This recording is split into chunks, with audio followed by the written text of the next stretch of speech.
There is a very specific kind of guilt that appears the moment someone offers help, and most people who carry it struggle to explain why. On the surface, it may look like simple discomfort, pride, or difficulty receiving, but internally, it feels much heavier than that. The body tightens before it relaxes. Even after saying thank you, something inside still feels unsettled, almost as if accepting support created an invisible emotional debt that now has to be repaid.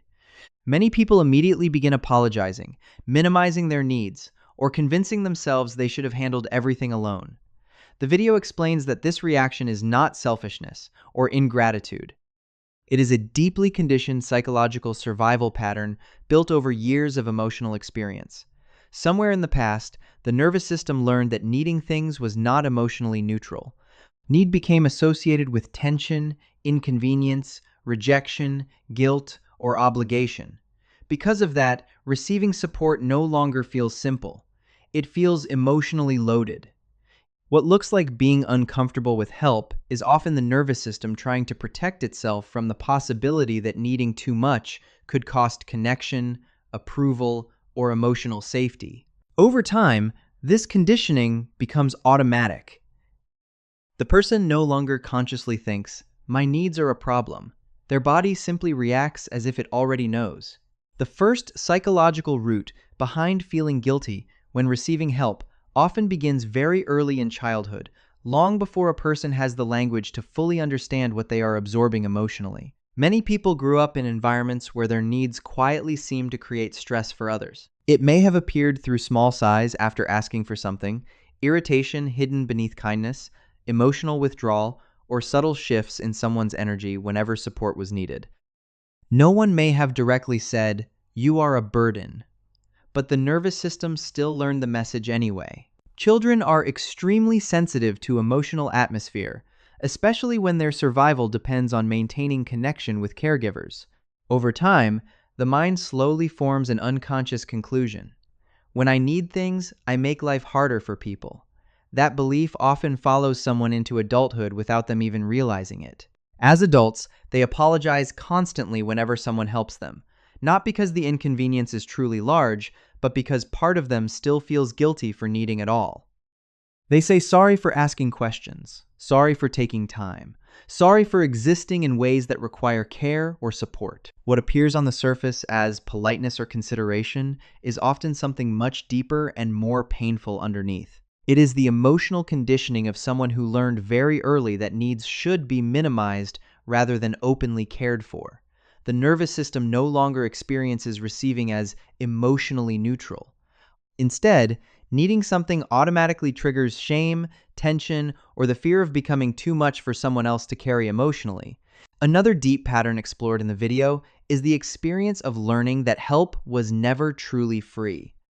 For many people, kindness always seemed to arrive carrying something invisible underneath it: expectation, obligation, guilt, leverage, or emotional debt. Support may have been brought up later during conflict, used as proof of sacrifice, or followed by subtle changes in power within the relationship. Over time, the nervous system quietly learned that receiving help could place someone emotionally under another person. Because of this, the body stopped experiencing kindness as simple safety and began treating it as something potentially dangerous or binding. Even when support is offered genuinely, with no hidden motive at all, the nervous system still reacts cautiously. Before the conscious mind can even process the moment, an automatic calculation begins internally. What will this cost me later? What will I owe now? When will this favor come back emotionally? Psychology connects this reaction to hypervigilance around relational transactions, a survival pattern formed through conditional care and emotionally inconsistent support. The difficult part is that the current person offering help may actually be trustworthy, generous, and emotionally safe. But the nervous system is not only responding to the present moment, it is responding to every earlier experience where kindness carried invisible conditions attached to it.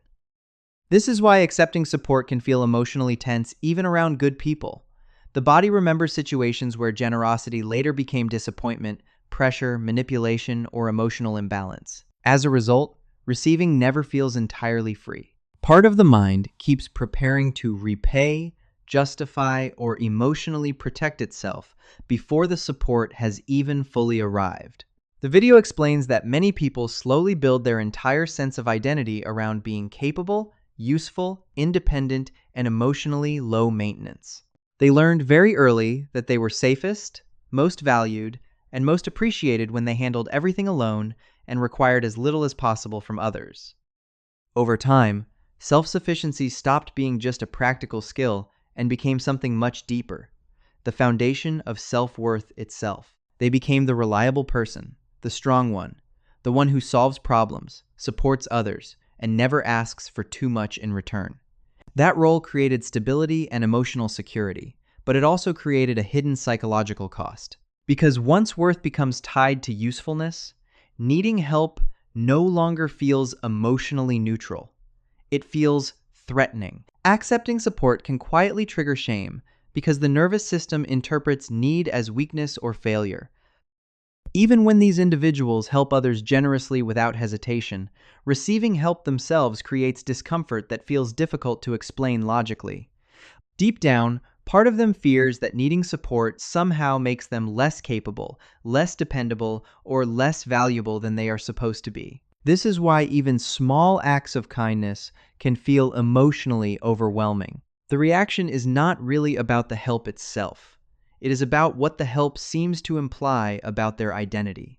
For someone whose entire self-image was built around strength and independence, receiving support can feel like a crack, forming inside the very role that once made them feel emotionally safe in the world.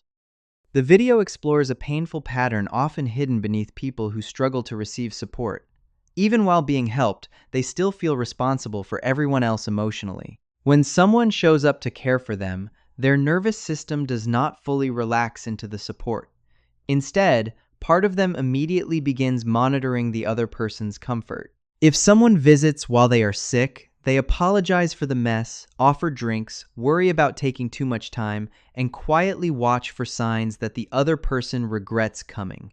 Rather than resting inside the care, they continue emotionally working the entire time. This is why receiving help can become strangely exhausting instead of comforting. The body never fully lets go because caretaking never truly stops. Psychology connects this pattern to early environments where relationships felt emotionally fragile and required constant management in order to remain safe. Love may have felt conditional, unstable, or dependent on keeping other people comfortable. As a result, the nervous system learned to prioritize everyone else automatically, even during moments when personal needs should finally come first. Over time, this becomes deeply unconscious. The person no longer notices how quickly they shift into emotional caretaking mode. They simply feel unable to fully receive without simultaneously giving something back. Part of them believes they must remain easy, grateful, emotionally attentive, and low maintenance in order to deserve the support being offered. Because of this, they rarely experience the full emotional relief that healthy care is meant to provide. Even kindness becomes another space where they feel responsible for managing someone else's emotional experience instead of finally allowing themselves to simply be cared for. Another painful belief explored in the video is the idea that support must first be earned through suffering before it can safely be accepted.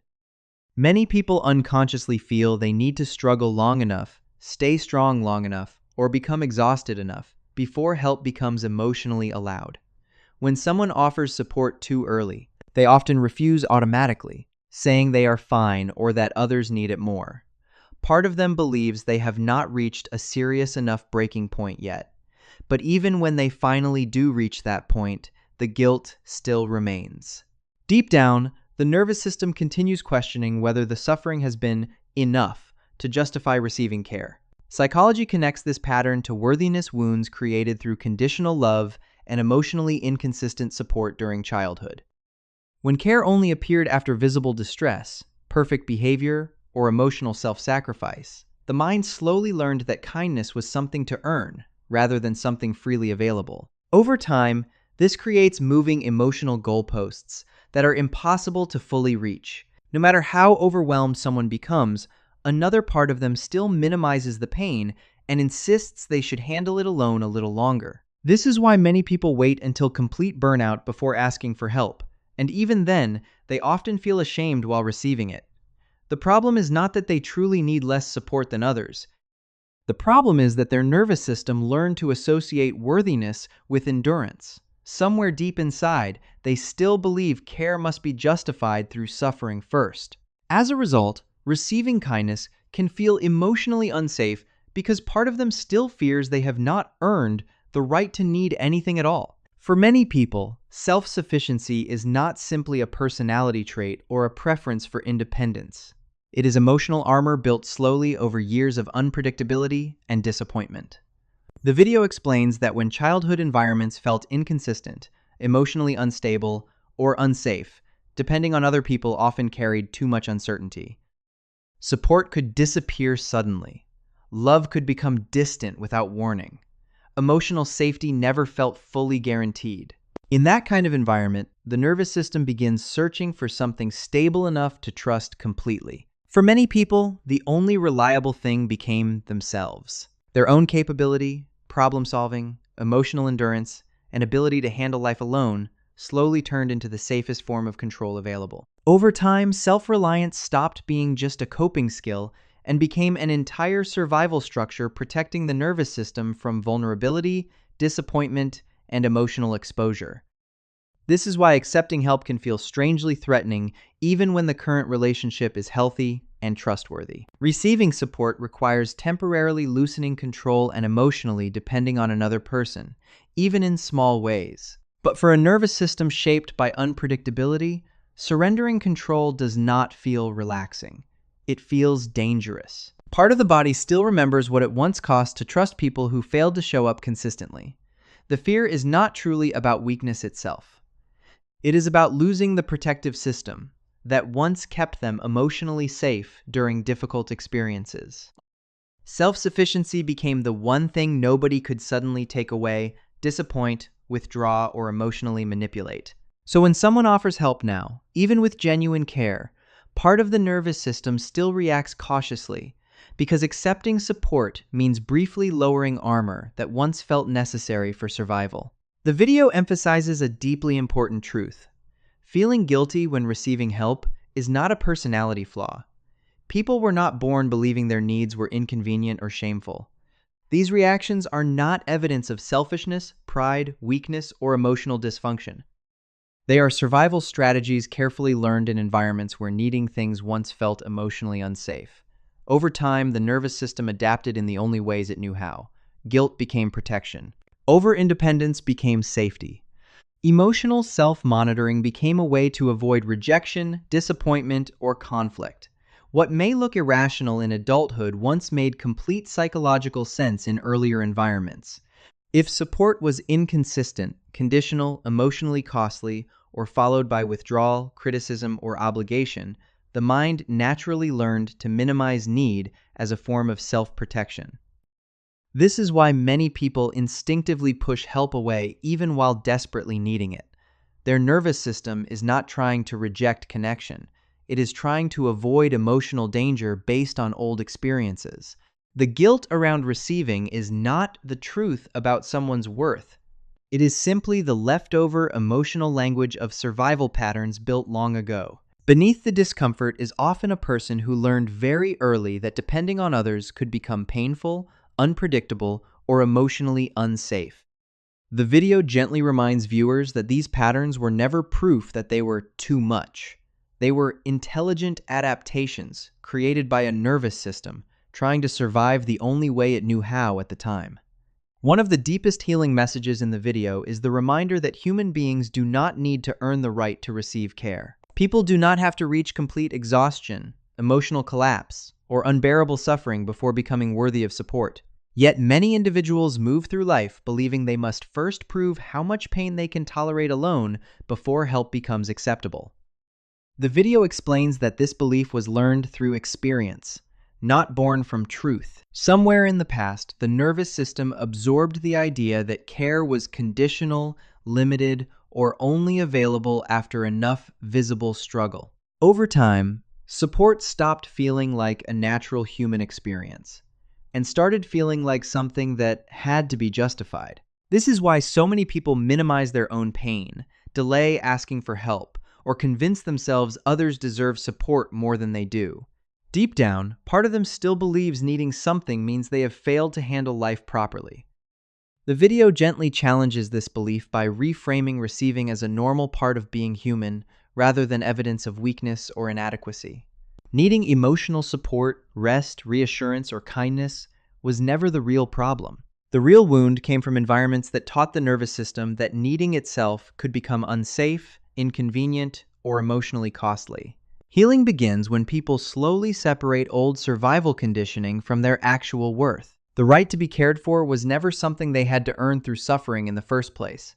The video ends with a deeply compassionate message about healing and nervous system relearning. Self-sufficiency may once have protected someone emotionally, but protection and freedom are not the same thing. Many people survived difficult emotional environments by becoming independent, hyper-capable, and emotionally self-contained because depending on others once felt too risky. That survival strategy was intelligent, and for a long time it genuinely helped them stay safe. But healing begins when the nervous system slowly learns that survival no longer has to happen entirely alone. Accepting help is not weakness, inconvenience, or proof that someone has failed.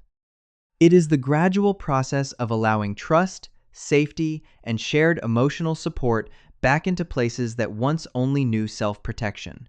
The goal is not to erase independence or suddenly stop being strong. The goal is to realize that strength also includes the ability to receive without shame. Human beings were never designed to carry everything alone forever. Sometimes healing looks like letting someone sit beside you while you are struggling, instead of waiting until you completely collapse in silence.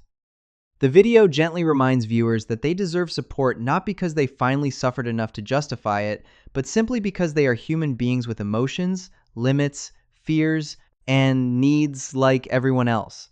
Needing care was never evidence of failure. The real wound came from environments that made needing feel dangerous in the first place. Slowly and without shame, the nervous system can begin learning something new now. That receiving kindness does not always lead to disappointment, obligation, or emotional loss. Sometimes, it simply leads to connection, safety, and relief.